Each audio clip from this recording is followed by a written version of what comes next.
doing it. You supposed to be happy you sitting there with Kid L. Why you mad? The Kid L Rocking and podcast. rolling. We got Illionaire in the building. How you doing today, man? Good, man. How you doing, my boy? I'm doing great, man. Everybody already knows if you need that grill design, if you need some shoes, if you need some, diamonds on the watch, all these things, all these very creative things that you put together using jewelry and apparel, man, the go-to Illionaire at the end of the day.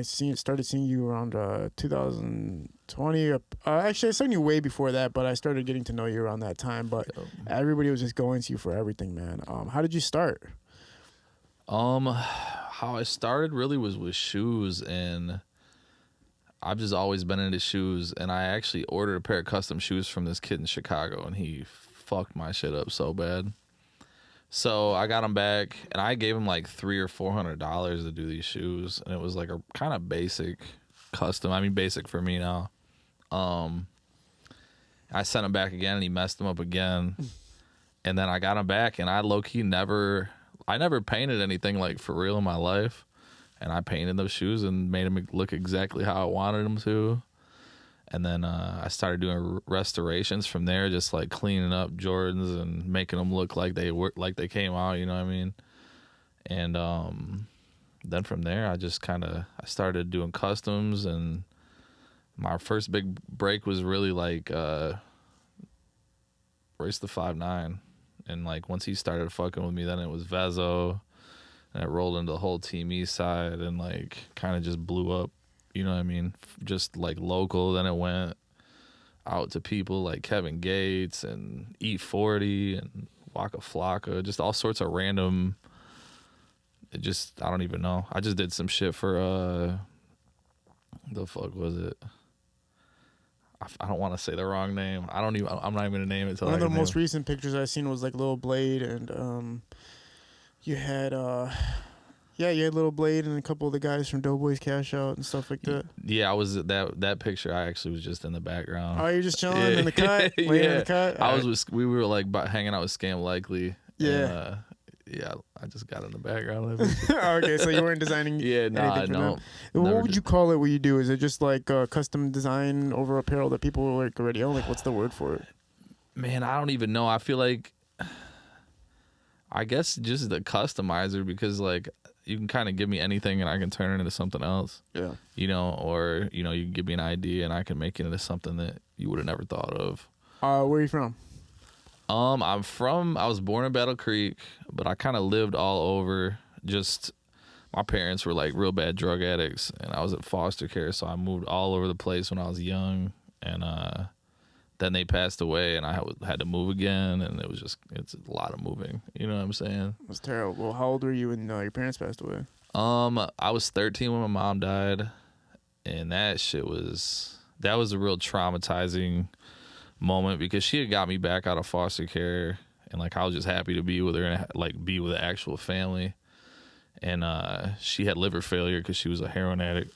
So it was just it was difficult, man. And like she waited for me to get to the hospital before she died, and she like literally died in my arms. And it was just like I was like going through puberty, and I was going through all these feelings and things already. And then for that to happen was just like, it was just demoralizing as a human, you know what I'm saying? So like then I moved up north, like, man, what the fuck, like by Clare, Mount Pleasant area. And that was so fucking different than what I was even used to. And then like it was hard to even do that. Like I ended up emancipating myself and like living on my own before I even graduated. Like I had my own place.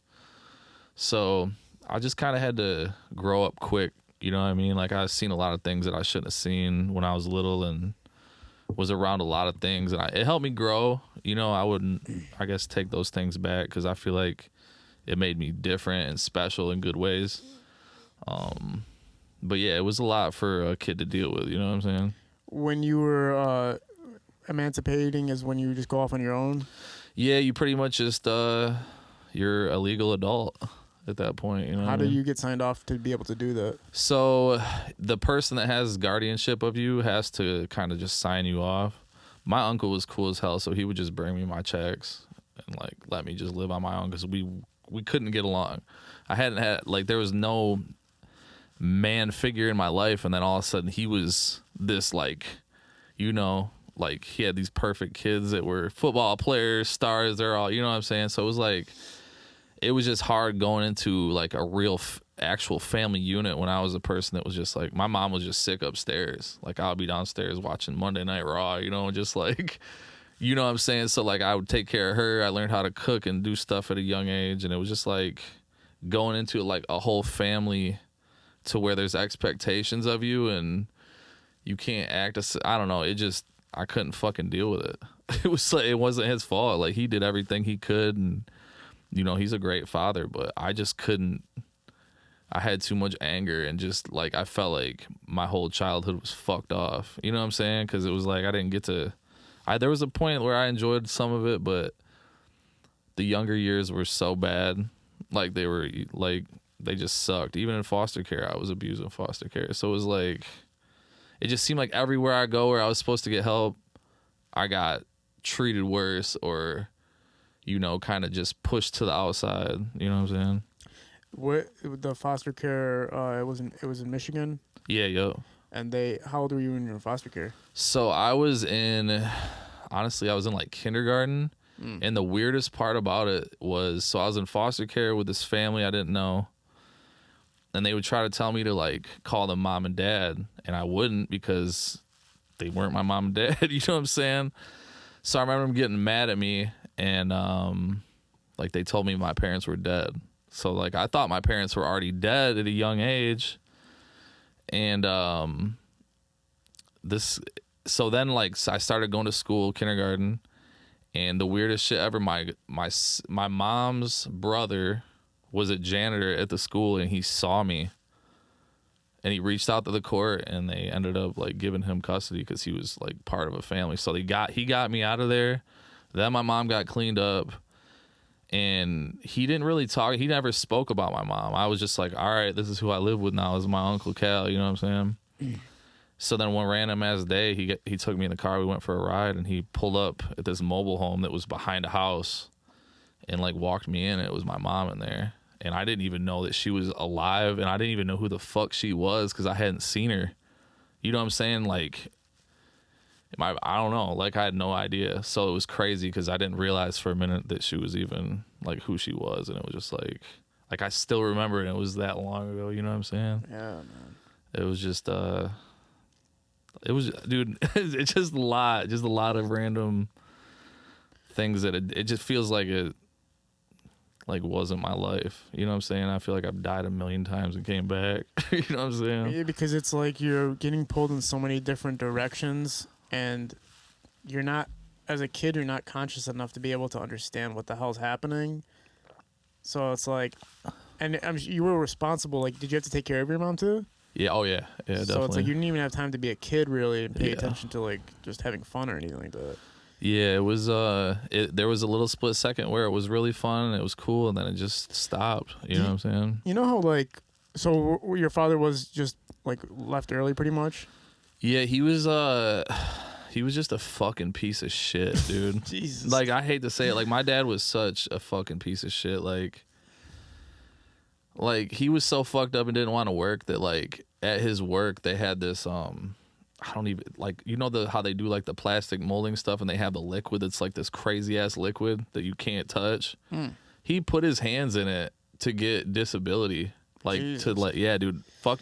He ended up cutting one of his fingers off like, doing that shit too. Like I swear to God, like he was just like, he didn't want to work pretty much. Yes, bro. He was a fucking bum. Like I used to think he lived so fucking far away because he would always act like he was gonna come get me, then not show up. Wow. So I would draw hella pictures for him and shit because like I would be hype as fuck, you know what I'm saying? And then he wouldn't come. My mom would be mad as hell. When I got older and realized how far he lived from where I was at, I couldn't fucking believe it. He literally lived like 15 minutes away. It was crazy, dude. Like, kind of reminds me of like, not to be funny, but like Joe I swear to God, I was gonna say the same shit. It's the Joe Dirt story of like how somebody said like, you know, his girlfriend's like, your parents are dead because she was trying to not introduce him to his family, which is like fucked up family. And then like he meets them and they are fucked up only, you know, so it's like people are trying to protect you. How do you think your life would have turned out if he didn't do that? Like, do Do you think it would have been for the better or for the worse if he just didn't reintroduce you to your family? I don't even know. I have no idea. Like sometimes it's weird you say it because I thought about the other day. I was like, I wonder like what type of person I'd be if I just like didn't have the worst luck ever for the first like half of my life. You know what I mean? It's not fair when your parents are like when you're being raised by people who aren't raising you. That's like the worst position to fucking possibly be in. Yeah. When you started living on your own, what do you mean you were getting checks? Like the government gives you checks or something? Yeah. Like So that? my parents were dead, so I was getting Social Security. You know what I'm saying? So It's their money. It was their money, like passed down to you, kind of thing, or like how does that work? I think so basically, if you don't have your parents just pass away, like the state will pay for whoever takes care of you. That's why like foster care and all these people do that, because every one of them kids is a check, so they get this hell amount of money and all these benefits. You know what I'm saying? Yeah. There's like a TV show about that. This like lady who has like 30 kids. Yeah. And she's just getting check after check. She's probably fucking paid.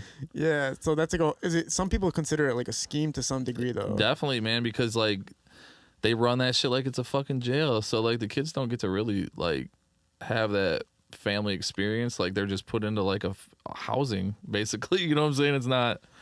I mean, maybe some of them they have a When you were living by yourself, what was like your first? What were you doing? Like how were you living? Man, I was It was like right when I first started smoking weed, so I was smoking a lot of weed, and like I was in high school, so I was just having a lot of sex too. You know what I'm saying? You're the only person with their own place at that age. Dude, it was turned, definitely. I was having a good time. Everybody knew they could come over there and just do whatever the fuck ever, so it was, it was cool. Just slaying cooch all day long. Yeah, it's crazy. It was a good time. So did you know you were gonna get involved in apparel customizations and stuff like that at that time, or what were you like focused on? So I actually used to do like little like Sharpie customs for people on my team and do shit on my shoes or whatever. So like I kind of did little stuff here and there, and I always was into like they have these shoes that are called player exclusives, and basically like if someone signed a Jordan brand or Nike brand, like they'll have a shoe in a colorway that like no one can get. But back in the day, it was like way more big of a deal because it was more rare. You know what I'm saying? So like I was super into that, and I just kind of like have all these colorways in my head. So like if I can see a color or one color, I know other colors that'll go off it that'll make it look good. So like I don't know. I just kind of I've always been into shoes. You know what I'm saying? Forever. When did you break into actually starting it professionally? So you said you got these shoes from this guy, and you ended up having to redo it because you didn't like what he did, and then you figured out you have a knack for it. So it wasn't obviously just automatically you got him to Royce first, right? There was like people before that, right? Was Royce the first one? Really? Like did you I jump think it he that was. fast? It was crazy because I was going to Philadelphia, and I randomly in my head was just like, something happened. I don't know if he was with what was it, Slaughterhouse? Slaughterhouse, yeah. And he posted something, and I sent him a message, like a DM, and he literally answered it immediately. And I was like, what the fuck? I was like, I didn't expect that, you know what I mean? And I ended up doing some Timberlands for him, and then he didn't wear them for so long that I thought he didn't like them. I'm like, fuck, like I did these shoes for him, he hated them. And then one day I was eating, and my phone just started blowing up. I'm like, what the fuck is going on? And he wore them in the cypher with Eminem, the one at the church. Wow. And that was like, and then he had an interview with the newspaper, he had him on, and you could see him and shit. So did he tag you? I want to say he did on his story or something, but yeah, like it was kind of because people had to have known you did it though. If they're calling somehow you. I don't know. Like I don't know. I can't even. It was so long ago now. It's been. I don't even know when the fuck that came out. It's been. But that was like my first big break. And So it took a while for him to wear them. He wears them. People are reaching out to you saying, "Yo, your shit's on the fucking TV," and all this stuff like that. What year was that roughly? Man, I don't even want to guess because I feel like I'm gonna be so far off. I have no idea. I've had so many traumatizing things happen since then. So, like, do you think it was between... Probably over 10 years ago, probably. Okay, so it was about 10 years ago. That's crazy. At least, yeah. And so, after that, how do people know to contact you? Like, how are these other artists figuring out about you? They honestly literally just DM me. Like, it's so odd. Like, I'll have people hit me up that I was just like, what the fuck? Like, I had T.I. call me one time on the phone and just talk to me normal as hell. Like, it was nothing. I was like, that was crazy. Like, I just talked to T.I. on the phone, you know what I'm saying? Like, He just asked you for like something customization. yeah, I did some Timberlands for him. I actually never even got them to him either. I had a fucking shitty ass Ford Explorer at the time, and it was so hot that day. My shit was like overheating. Damn, that sucks, man. Yeah. So like, even though you were getting these big name clients, was there profitability involved? Oh yeah, there was a lot of people. Like, so for probably the first 2 or 3 years, like if it was a big client, man, I guess I was still charging people. I just wasn't like charging them a lot. You know what I'm saying? I was always making at least something. I definitely only did a couple free pairs that I can think of ever. Were you making like double on each pair, or like? Yeah, at least. I mean, like I charge like $250 for the artwork. If it's like a full paint, like that was back then. Now I'm more like $300, $350 if I'm painting the whole shoe. If I'm doing like, it depends on like what the project is. But yeah, I mean, I pretty much made money off. If they hit me up, I charge them. You know what I'm saying? Is there any angle to the big artists getting these shoes from you that are custom designed because they're just reaching out to everybody and doing this, or do they actually specifically look at what you're doing and like, I really want to wear this? A lot of them were like that. It's kind of slowed down since the algorithm changed with Instagram. I feel like my shit isn't really like getting out there like it was. Like I used to post some just regular whatever and it would go the fuck up every time. Now I don't know if I'm just not, I just don't put out enough content. You know, I'm not like it. I always do some shit and finish and I'm like, fuck, I should have made a fucking video, but I'm so focused on just creating art that's like, man, I literally forget. Are you self-funded just based off this? Like your business is just purely off customizations right now? No, I do a lot of jewelry. So like mostly grills, but like I got to do anything like wedding rings, necklaces, pendants. I see you're promoting the grills a lot, so that must be like the biggest seller. Yeah, this area is just not a lot of, you know, people that do the grills. There's starting to be more people, especially in the last couple of years. But did you do bank roses? No. Oh, okay, because you just got one. I think Kiefer has one too. Kind of feels. Doesn't do either. There's no. Yeah, they do. Okay, yeah. So grills are kind of becoming more relevant because I'm seeing them a lot more. Even for people who aren't rappers, which is crazy. Yeah. You don't have to be a rapper to get a grill anymore. Nah, you definitely don't. No. Yeah. So that aspect of it alone, how do they budget? How much? Like, how did they give you the amount of money that the like project is worth beforehand, or do you tell them how much it's worth after you created it? Like, how does it work? So it really depends. Like, I can budget it to what you want to spend. Like, say you wanted a Kid L piece, and you're like, I only got $4,200. I'll budget it to where we don't go $1 over. You know what I'm saying? So I don't get it back. And you're like, all right, you owe me $10,000 now. You know what I'm saying? But yeah, you would just do the CAD design, and then you get the CAD design, which is the blueprint. Then you have the size, and then you would know how big it is. You know what I'm saying? So, what's the most a project's cost you so far? Or most the project's been so far, budget wise? I've had a couple.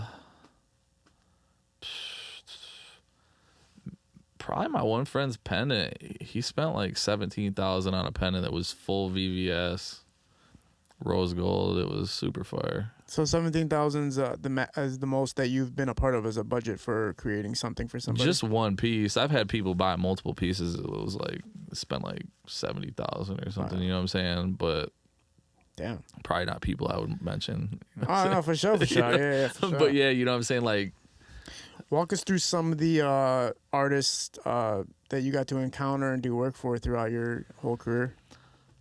Encounter and work for. I did some shoes for Eminem, but I didn't obviously meet him. Bizarre. So how did Eminem get your shoes? So this guy that used to he was a reseller and did shoes for a while, and then he started, I think, doing like the whole medical marijuana thing. And he was good friends with Bizarre and was throwing shows in Pontiac and was just constantly putting him on shows. And then Bizarre asked, I think no, I did some shoes for him for Bizarre and King Gordy. Then after he got the shoes, he said he wanted to do shoes for Eminem's birthday. Then I did like the Kamikaze whenever that came out, and then I did some Air Maxes for him that he like gave to Eminem. So Did you get to see M wear them? no, It's still cool as hell, man. Yeah, just to know, you know. You know, when I was in elementary school, my third grade secondary teacher was neighbors with Eminem. And I was such a bad kid. I was such a bad kid, bro. Like, I was terrible. Like, I was the type of kid to pull my pants down for no reason and stuff like that. So she was like to me, look, Eminem's my neighbor. Oh, no, she said, Eminem's my sister's neighbor. She's like, I will get you an autograph by Eminem if you can behave for 1 week. Did you do it? Yeah, for 1 week I behaved, and then she got me it was a picture of him sitting on the porch, and it said, Lawrence, keep your head up, homie. Slim Shady. And I was like, no way. I either said Eminem or Slim Shady. The thing that sucks is I ended up losing it. I framed it and I put it on top of my TV. And then just one day, my friends came over and it was gone. I was like, Jesus Christ. Wow. I was searching it for it forever, man. Like, I was so mad. To this day, I'm mad. And like recently, it was so weird. Recently, she hit me up, that teacher that did that for me. She's like, hey, how'd you feel when I did that for you? I was like, incredible. I was like, was it real? And she's like, yeah, it was real. I just wanted to know. Cause she's like, I know it was a big moment for you. And I was like, yeah. But did Eminem mean something? Like, does he mean something? Did it mean something more because it was him? Or it felt like after doing so much art for people, he felt like it was like hitting kind of the apex of like people that I could do things for. You know, facts, what I mean? bro. Especially like just because when I was young, like, you know, I went through hella shit and I would hear his music and it made me just want to do badass shit too. You know what I'm saying? I was bad as fuck. And so yeah, dude, that was like, it was a good feeling. You know, it felt like I was really just manifesting my dreams at that point, because like I went through this long stage of really not having any idea like what to do with myself. And like when I started doing shoes and like manifesting these other things, and then like I would like test it out to see if it would work, you know. So like damn near everybody I ever listened to their music I've done work for. So It's like I'll think about it in my head when I would painting or like doing whatever, and then it would just happen. It would be the fucking craziest feeling ever every single time. That is insane, man. Yeah. And like you said, when you're dealing with somebody like Eminem, who's one of the greatest hip hop artists living right now, that, you know, that is kind of the apex, right? It's like kind of the top of what you can do. If you can keep just running us down the list, bro. Like, who else did you get to work for? So Kevin Gates, Legendary. Yeah, E40. Like I said, Waka Flocka. Now, are they hitting you up? Are any of them hitting you up directly, and you're actually getting to see the conversion of them wearing it? Yeah, Kevin Gates honestly did a lot. I did a lot of work for him at the start, and then they were just anytime they were anywhere in the Midwest, they would hit me up, and I would just go out. I was more close with his DJ than, you know, and his photographer at the time. He ended up doing work for Young Dolph now, which he's cool as hell too. Wow. But yeah, just making random friends, you know what I'm saying? Just being, it'd be so odd just randomly popping out to these events and being like walked into the back, and you know. That's sick, dude. Yeah, it was cool because like I used to like not even go to concerts until I started going to concerts that way. I'm like, this shit is crazy. Yeah. I just never gave a fuck because I just had so much other shit on my brain, you know what I mean? Yeah, but now you're getting to experience it. And it's like you're getting access because of your creativity and your responsibility level, right? So it's like a cool feeling. You get to be like a mini celebrity to a degree. You get to experience the things that celebrities get to experience. Yeah, it's cool, man. I kind of fade to the back and just soak it in. But yeah, definitely, it's a cool feeling, dude. Is there any artists from Detroit that reached out to you? You said you worked with damn near everybody you listened to, so I'm assuming all the Detroit artists. Yeah, everybody. I've done shit for everybody in Detroit, Flint, every artist. It's anybody. The only people I haven't is anybody in Doughboy Cash Out. I haven't done anything for ever. Okay. Anybody, damn near everybody. Like if you could name somebody, I pretty much. I'll just throw some names. Obviously, that's my job. Have you worked with Cash Doll? No. I got you. Dude, that's one I haven't. No, I'll make it happen. Vezo was huge. Me and him fucked with each other for a long time. I did shit for Peasy, Babyface Ray. What's the discussion like when they say that they want something done? Like, is it your creative input, or is it a mix of their creative input and your creative input? Honestly, they usually just give me shit and let me go in. That's usually how it is. Like, because at the start, that's what it always was. So it just kind of stayed like that. What's the pressure of knowing that you could give them the product back or, the design back, and they're not a fan of the design? I've never even thought of that possibility. So you just kill it every single time you do, you just nail it. I would like to say, yeah, honestly, I don't want to like, yeah. Jinx it, right? Okay. Yeah, not even jinx it. I don't even think it's possible. It's just so natural to me that it's like. What are you, a savant, man? You're like. Nah, just with shoes, man, it's the fucking. I just know it's sweet. You know what I'm saying? I can tell. I think the main thing is I'm my hardest critic. That's why I have such a like art, I'm very confident, but when it comes to other things, not as much. You know what I'm saying? So it's like I tear myself apart. You know what I'm saying? So like I can tell myself like this shit's weak as hell. Like you need to restart. Some people will just be like, oh, I'm just gonna get it done or give them whatever. How long does it usually take to take a product? Let's just say a shoe itself. What's the conversion time? If I'm painting this shoe, it's like probably like between 3 to 5 hours, depending on how crazy I'm going. The prep work usually takes like an hour to 2 hours, so that's like a lot of it. Sometimes it depends. Sometimes I'll do something the first night, and I'll just like literally stare at that shit so much, and then I'll be like, all right, then tomorrow I'll change a whole area of something, and it ends up kind of always evolving. That's why I feel like I can't put out a weak product because I do a lot, and then I keep going until it's not. You know what I'm saying? So that's why I feel like it's just impossible, because I can tell when it's like not what it needs to be. Like if it doesn't wow me, like it's not going out. What's been your favorite design that you've been a part of? Favorite design? That's a tough one. I did some funeral shoes. Really? Yeah, this kid, I grew up with him, and he wanted some shoes to actually be buried in. Oh my God. Yeah, so that was a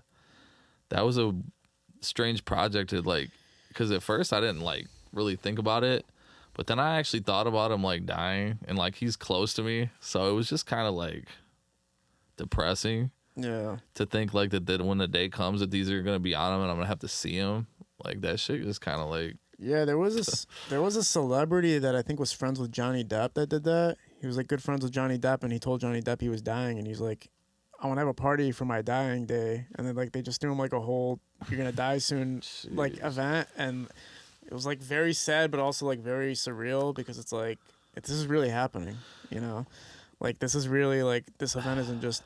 I remember last year I was I knew this girl a couple of years ago, and she passed away like early last year, and then her birthday was like in November, so we celebrated her birthday and she wasn't there, and there's like this surreal energy in the room where it's almost like the person is there but they're not there, and it just doesn't even make sense type of thing. I feel that. So imagine like somebody telling you, yo, you're gonna make the shoes for me that I'm going out in. Yeah, it was wild. How did he know he was going out? Like what happened? Well, he didn't even die yet. Oh.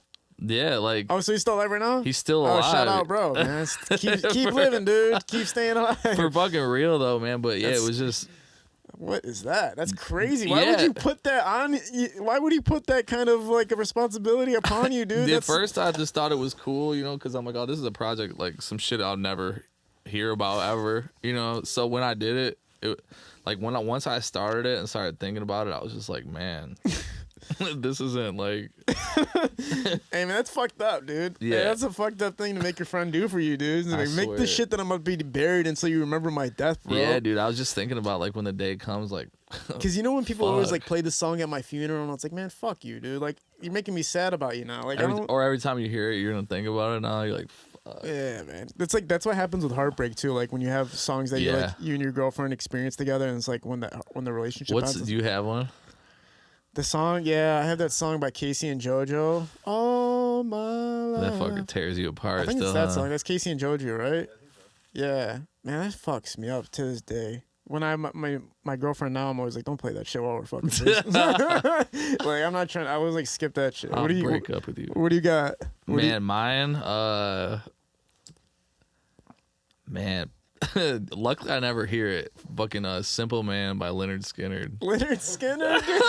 This girl used to play this shit so fucking much. And yeah, dude, like, luckily I don't hear that shit ever. But Yeah. it's not, I think right now me and my girl are on John Mayer. So John Mayer is like a sentimental thing, you know what I mean? Like the songs you play with somebody are substantial, bro. It's kind of crazy. And you don't want to hear that shit after a breakup. You're at the fucking mall and you hear that shit. yeah. Or like you start hearing that fucking song like what's that song? Somebody That I Used to Know. Like you don't want to hear that shit after a breakup. Nah. Everybody else is like bobbing their head like I fuck with this and you're just sitting like man fuck this shit. I swear. I remember one time me and Scoob, I was driving Scoob back from the basketball court, and me and him were both kind of sad about. I think I was going through my breakup, and that song had played, and we kind of had like a little moment of like, something's just fucked up, dude. Let's cut this shit off. Yeah, like we shouldn't be playing this shit right now together in this car from basketball. Right. But that stuff hits your heart, bro. Like when you're designing right now, you're saying you're slowed down a little bit, like you had momentum and you feel like things kind of slowed down. Is it a passion thing or is it like just you're just so busy and you're not even realizing how busy you are? I think I'm doing a lot of different things, you know, because I'm doing jewelry. I just started tattooing like 3 months ago. Damn. Maybe 4 months ago now. And then obviously I'm doing shoes as well. And then I'm a father too. So like that was the main thing that I had to just focus on because I felt like, you know, yeah, I could get a babysitter for, you know, I have her half the time.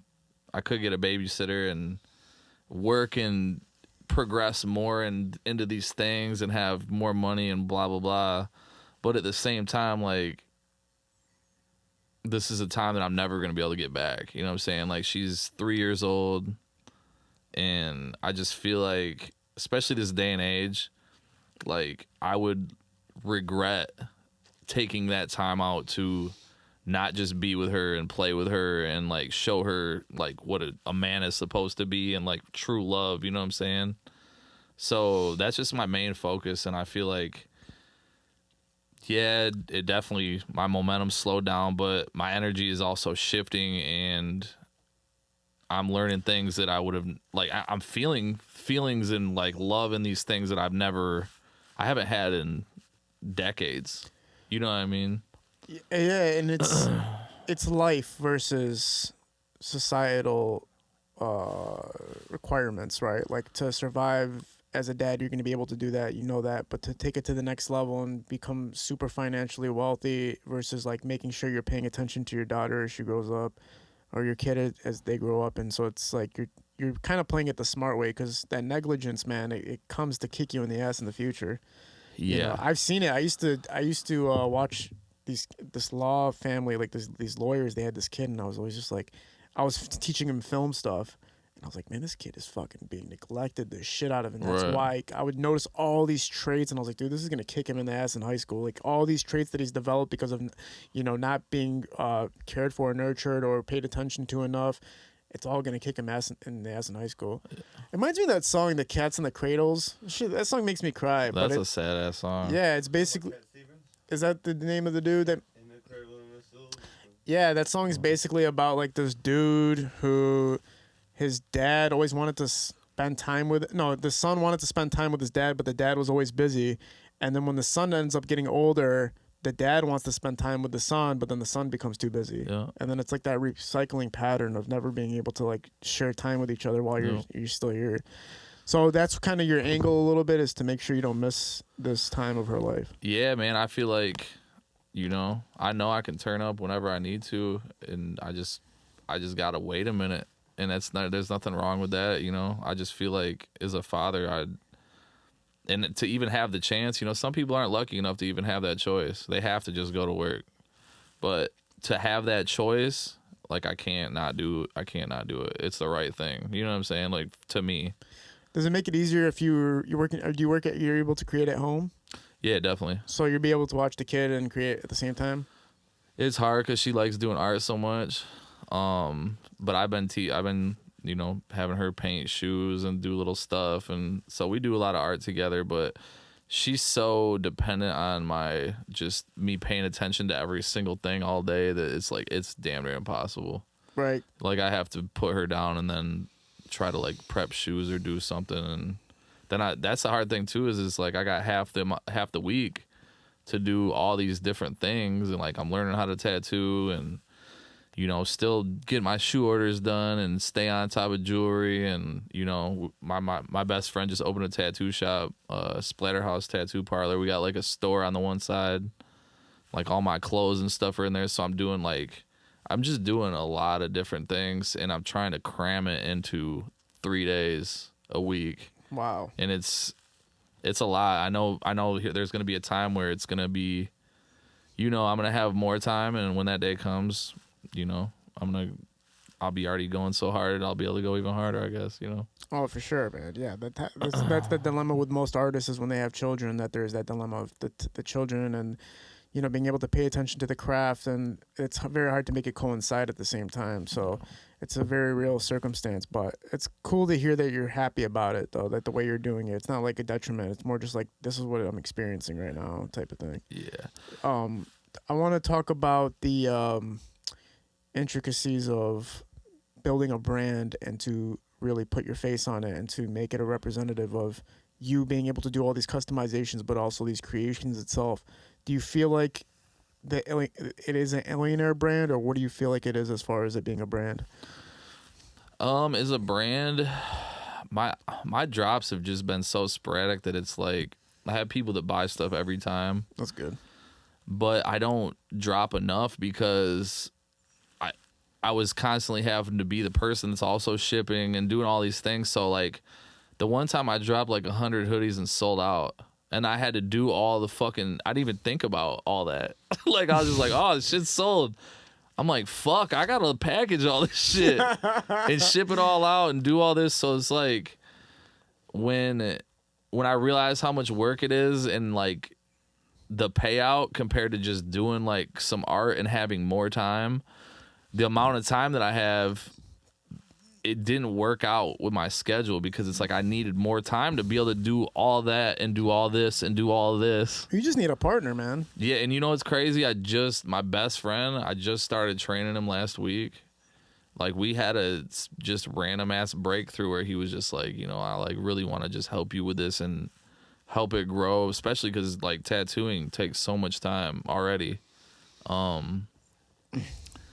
yeah, I got help, and like I feel like the really last week, like I've done like 13 pair of shoes the last week and had my daughter damn near the whole time. Sick, dude. I'm seeing so it gave me more energy knowing that I have help before it's even there. You know what I'm saying? Like I'm just gassed up to show somebody how to do it, to know that I got someone to help me out. You know what I mean? So it just gave me new energy to where I feel like I'm back, you know what I'm saying? Yeah, it's good, dude. You need it. You just sounds like you need it. It's always like on Shark Tank. There's always like that person like, I'm doing all this in my garage by myself, and it's like, Jesus Christ, you need somebody to For fucking real. help you do this shit. With artists that you have met and everything that you have encountered, is there a moment that really stood out to you, that touched you personally, or it's something that meant a lot to you? Yeah. So the first. Man, this is such an odd story. So I was going through that whole like stage of like manifesting things, and like I felt like I had like it always would get rough around the holidays, you know what I'm saying? Because I didn't have any family for the longest time. Like I got a couple half sisters that are like 18 years older than me. We've never really been close like that. I love them, but you know what I'm saying? It just is what it is. So, like, the holidays would just get real fucking just dark for me, you know what I'm saying? And I was super just suicidal, man, and it was Good Friday, and I was thinking about killing myself. And, like, I pretty much decided that weekend, like, I was gonna do it. And Kevin Gates was the artist that I was constantly listening to. I had been going back and forth to California a lot, and, like, I listened to some of his interviews, and they just kind of, like, whatever. And then he literally hit me up for a pair of shoes, like DM me, and then gave me tickets to the show that was that weekend. Wow.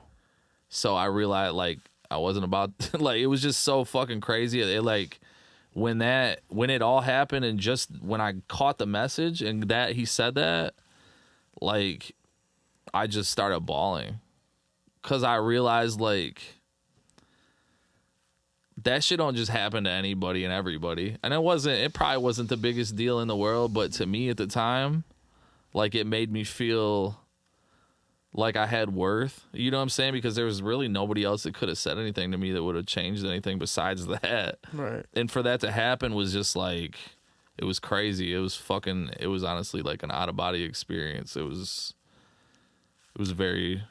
Not to make light of it, but Kevin Kevin Gates saved your life, basically.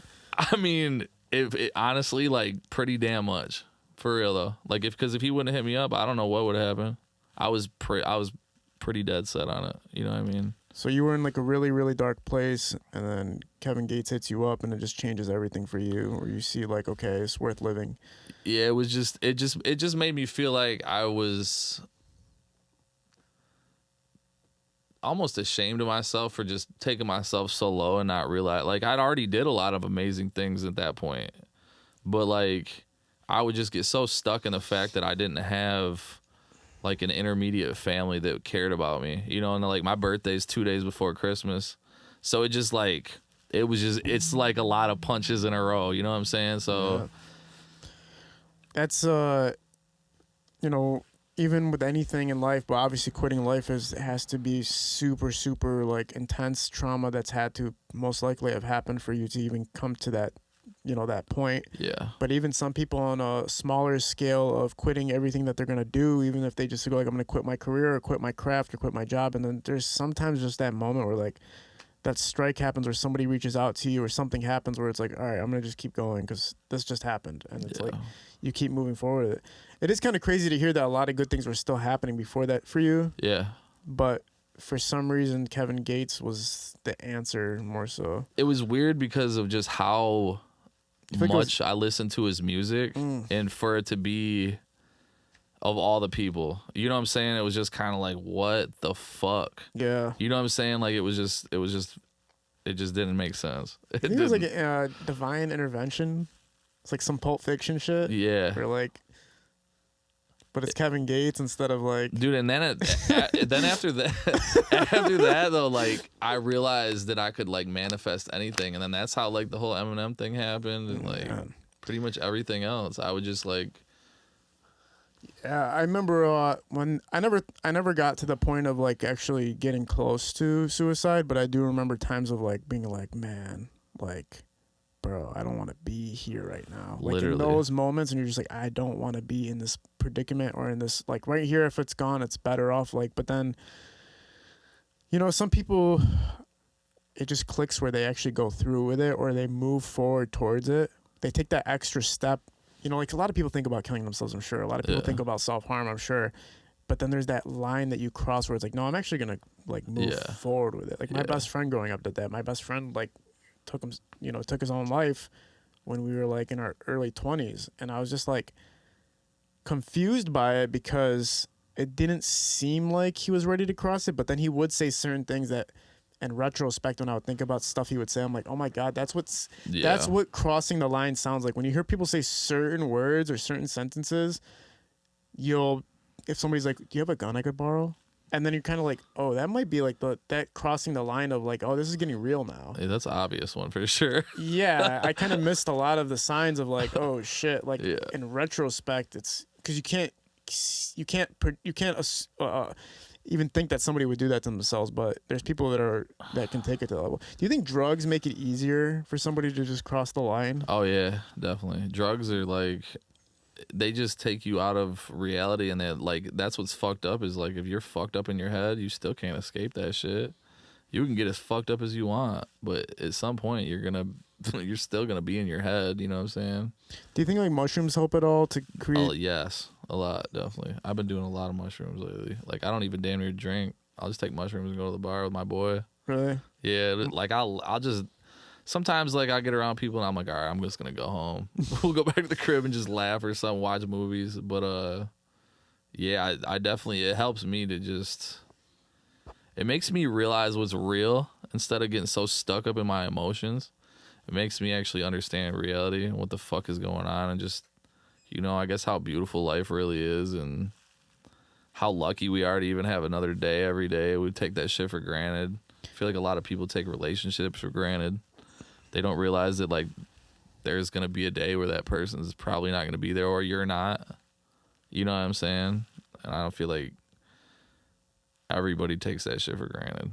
Yeah, like appreciation of the person right in front of you. Like, yeah, that's like, I feel like that's been my disconnect a lot, just because, like, I've seen death so many times at a young age that, like, when people take me for granted, I take it very personal, because I don't take their shit for granted. You know what I'm saying? I understand, like, there's going to be a day we're not going to be here, and I'm going to try to be a real person in your life, so you at least remember that, but not everybody gives a fuck about that shit. No, yeah, because everybody's stuck in what they think life is. Like, the job and the partying and all that stuff, and everything that's external, except for the fact that there's a life in front of you, and that person's memory and your person's memory and the bond you guys have created is something that can't be replaced by entertainment or by drugs or by doing something silly or stupid. It's literally like this bond that you can't replicate. It's a thing that money can't buy. That's what people do not understand. Like, it's the most important things that you have. You know what I'm saying? Like,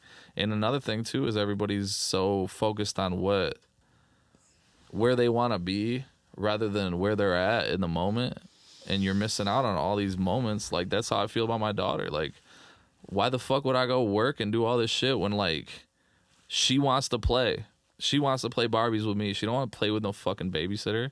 I'm sure she would, but, like, I want to be there. You know what I'm saying? I want to be in the moment. I want to look back and know that I was there every time and I made the right choice. You know what I'm saying? But yeah, I feel like that's what's gonna push me further upon, like, in life.